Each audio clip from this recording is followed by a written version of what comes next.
महत्त्वाची ब्रेकिंग बातमी येते आहे। एनआयएनं देशभरामध्ये धाड सत्र सुरू केलेलं आहे। एनआयएच्या देशभरामध्ये धाडी पडलेल्या आहेत। पंजाब, हरियाणा आणि उत्तर प्रदेशामध्ये धाड सत्र सुरू करण्यात आले। आताची सगळ्यात महत्त्वाची बातमी आहे, ईसीच्या मॉड्यूलच्या तपासणीसाठी पंजाब, हरियाणा आणि उत्तर प्रदेशमध्ये जवळपास 7 ठिकाणी धाडी टाकण्यात आलेल्या। अनेक ठिकाणावरून कागदपत्र सुद्धा जप्त करण्यात आल्याची माहिती मिळते।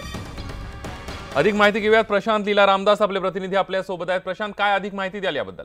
खास करून देशभरात जे ईसीचं मॉड्यूल वाढत आहे, साधारण ईसीमध्ये मोठ्या संख्येने लोक सहभागी होतात असा संशय एनआयएला आहे। अनेक तरुणांना फेसबुक आणि सोशल मीडियाच्या माध्यमातून आवाहन केलं जातं आहे आणि यासाठी काही विशेष मॉड्यूल पंजाब असो, हरियाणा असो आणि उत्तर प्रदेश असो इथे आहे। इथे या राज्यातून संचालित केलं जातं अशी माहिती एनआयएकडे आली आहे। त्याच्या आधारावरती या धाडी टाकण्यात येत आहे आणि ईसीच्या मॉड्यूलचं किती वापर होतो यासाठी कसे काय कागदपत्र आहेत, काही लोकांना ताब्यात घेण्याची देखील प्रक्रिया सुरू झालेली आहे आणि त्यांच्याकडून महत्त्वाचं म्हणजे जर बघितलं तर एनआयएचा प्रयत्न आहे का हे जे ईसीचं मॉड्यूल भारतात डेव्हलप होण्याचा प्रयत्न होतोय त्याला संपूर्ण त्याला नष्ट करायचं आणि कुठल्याही प्रकारचा दहशतवाद हा भारतात वाढू नये असाच एनआयएचा प्रयत्न आहे। अगदी प्रशांत, धन्यवाद तुम्ही दिलेली संपूर्ण माहितीबद्दल।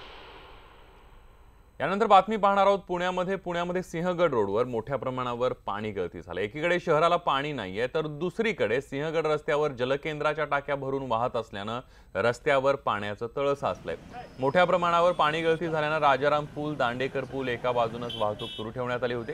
या पाणी गळतीमुळे पु ल देशपांडे उद्यानाजवळचा रस्ता पूर्णपणे जलमय झाला होता। या रस्त्यावर झालेल्या पाणी गळतीमुळे 6-7 घरांमध्ये सुद्धा पाणी शिरलं होतं। आपण ही दृश्य बघितल्यानंतर आपल्या लक्षात येईल की पुण्यामध्ये कशा पद्धतीनं या सिंहगड रोडवर पाणी गळती झालेली, किती मोठ्या पद्धतीने प्रमाणावर पाणी गळती झाली। एकीकडे पुणेकरांना पाणी कपातीचं संकट डोक्यावर असताना दुसरीकडे मात्र अशा प्रकारे महापालिका प्रशासनाचा, अधिकाऱ्यांचा, कर्मचाऱ्यांचा निष्काळजीपणा आणि केलेलं दुर्लक्ष कुठेतरी पुणेकरांना त्रासदायक ठरतंय। युती संदर्भातली युतीबाबत सेना भाजप नेत्यांचे वेगवेगळे सूर पाहायला मिळत आहेत। युतीचा पोपट मेला की जिवंत आहे? सेना भाजपमध्ये एकही बैठक नाही झाली नसल्याचं सुद्धा खासदार आनंदराव अडसूळ सांगतायत। चंद्रकांत पाटील हे म्हणतात बैठक झालेली नाहीये। सेनेसोबत युतीसाठी शेवटपर्यंत चर्चा करू असं रावसाहेब दानवे म्हणताना दिसतंय। कारण आपण जर ह्या सगळ्या वक्तव्यांकडे बघितलं तर प्रत्येक नेत्याचा सूर जो आहे तो वेगवेगळा लागलेला आपल्याला पाहायला मिळतोय। काल ज्यावेळी पक्षप्रमुखांशी चर्चा झाली, त्यांचं ठाम म्हणणं आहे की कुठलीही बैठक दोन्ही पक्षाची कुठेही नेत्यांची झालेली नाही युतीबद्दल, किंवा भारतीय जनता पार्टीकडून कुठल्या प्रकारचा ठोस असा प्रस्ताव युतीबद्दलचा आलेला नाही। किंबहुना त्यांनी आमच्याकडून प्रस्ताव मागितलेला नाही। त्यामुळे ह्या सगळ्या अफवा आहेत। लोकांची दिशाभूल करण्याचं काम भारतीय जनता पार्टीकडून होत आहे। काँग्रेस आणि राष्ट्रवादी काँग्रेसला फायदा होऊ नये म्हणून भारतीय जनता पार्टी प्रयत्न करते। आजचा हा प्रयत्न शेवटपर्यंत असणार आहे, परंतु जे येतील त्यांच्यासह आणि जे नाही येणार त्यांच्याशिवाय भारतीय जनता पार्टी निवडून लागेल। शिवसेनेबरोबर अशी जागा वाटपाची कुठलीही बैठक अद्याप झाली नाही। जेव्हा बैठक होईल तेव्हा फार वेळ लागणार नाही।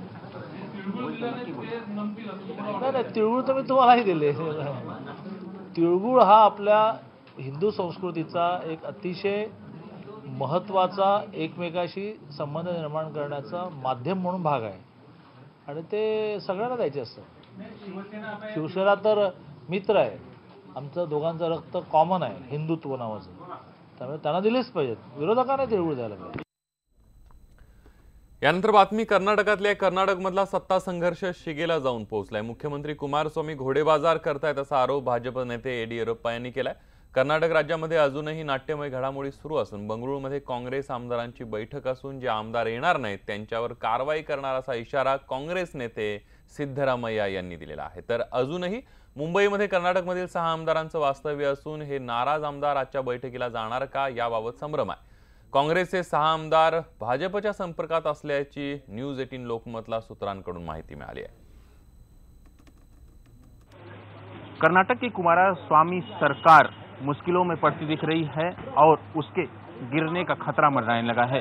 ऐसा इसलिए क्योंकि उसके लगभग 14 विधायक बीजेपी के संपर्क में हैं और बीजेपी की ये कोशिश है कि किसी तरह कुमारस्वामी सरकार को गिराया जाए। और ऐसे में जो 14 विधायक, जो जानकारी मिल पा रही है उसके मुताबिक 14 विधायक इसी पवई के स्थित रेनेसेंस होटल जो है वहीं पर ठहरे हुए हैं और आज महाराष्ट्र के मुख्यमंत्री देवेंद्र फडणवीस के साथ उनकी मुलाकात होना बताया जा रहा है। आज वो मुलाकात करेंगे, लेकिन अभी तक जो संभावना जताई जा रही है यहाँ तक कि 14 विधायक बीजेपी के संपर्क में हैं और संपर्क के चलते कांग्रेस में खलबली मची हुई है कि कहीं कर्नाटक की सरकार गिर ना जाए। लेकिन जिस तरह से बीजेपी की तरफ से जाल बिछाया गया इन विधायकों को लेकर, ऐसा कहा जा रहा है कि अमित शाह और नरेंद्र मोदी के जो करीबी नेता हैं वो इस मामले को हैंडल कर रहे हैं और साथ ही साथ पश्चिम महाराष्ट्र का जो एक मंत्री है केंद्र में, वो जो है इस पूरे ऑपरेशन को अंजाम दे रहा है। लेकिन फिलहाल अभी तक जानकारी यही है कि आज दोपहर मुख्यमंत्री देवेंद्र फडणवीस के साथ इन विधायकों की मुलाकात हो सकती है